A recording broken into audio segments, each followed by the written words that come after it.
Of course I remember Amy. If I remember you, I remember Amy. She was always with you. She's still with you. She's on your bed. I saw her.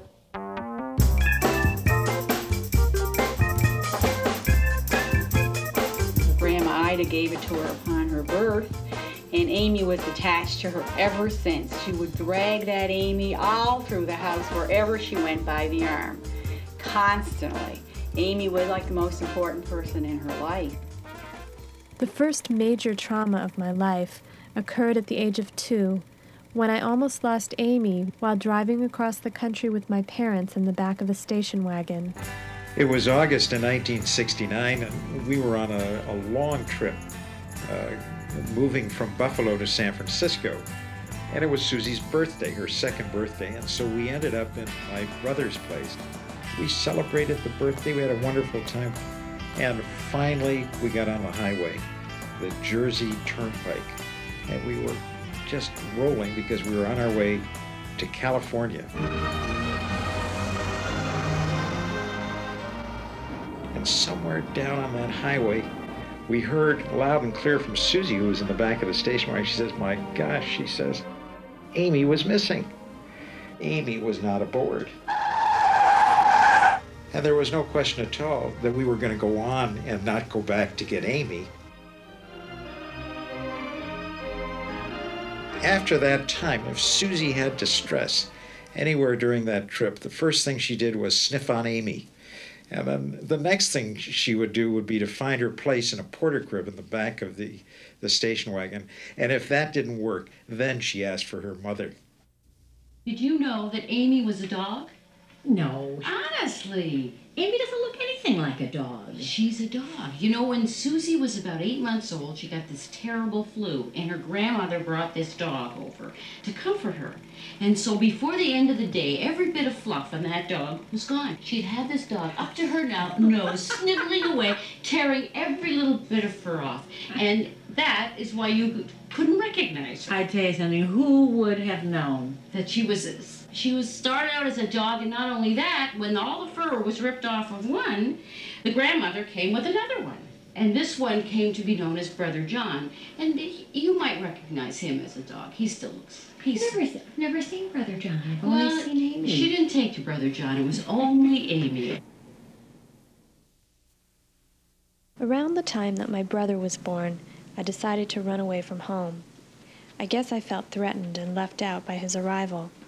I took Amy with me, along with a change of clothes for her, a pillow, a small blanket, a few pieces of bread, and an apple.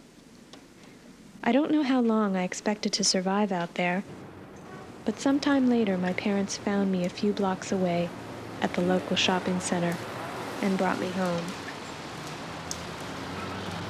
After 1975, I moved to California, and I had dinner at the Rivos, and the guy said, "You haven't gotten rid of Amy yet?" And they said, "Get rid of her? We'd go before Amy went." I can assure you, in Susie's eye, that Amy's more important than we are. And we had a laugh about that. Little did we know how really important that was to her. As the years passed, my mother was becoming increasingly anxious about the fact that I still had Amy. I used to say to her, "Are you going to take Amy to elementary school, and then to high school, and then to college? Are you going to take her on your honeymoon?"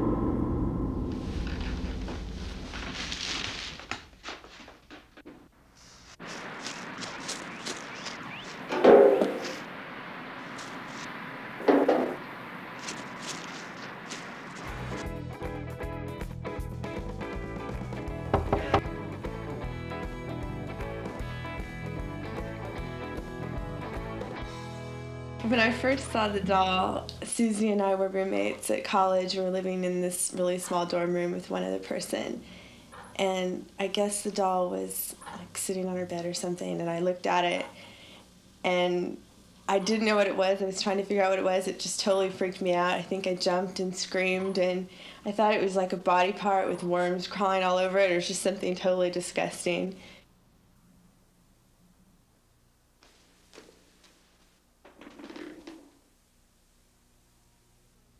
I've had Amy about as long as I can remember, and I've taken her with me everywhere, I mean, especially for any long length of time, but I've basically kept her hidden, and all along, you know, people didn't really know about her.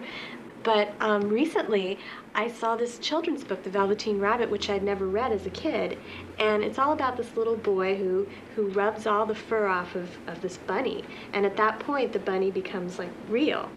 So that really made me realize the importance of Amy in my life and the need to keep her as a permanent fixture. But the thing that still bothers me is I still feel really bad about almost throwing her away. And, you know, I sometimes still picture her out at the end of this long pier of wet garbage out on the bay somewhere, and I just feel terrible. We're really anxious to meet Amy. Well, I brought her. Here she is. Wow, this is so great. I just really want to recognize that you're bringing Amy to the group. You've really come a long way since you first came to group. I think we can all acknowledge that. Thank you. Thanks. I can really relate to that. When the earthquake hit in San Francisco, I brought my shippy to a friend's house that I was staying with because I was really kind of shaken by the earthquake. And I didn't want them to see that I had Chippy, so I put him in the backpack and carried him around everywhere. And actually, it was really a comfort to have him. And even now, you know, when I have a bad day, he's right there at home, and I know I can be with him.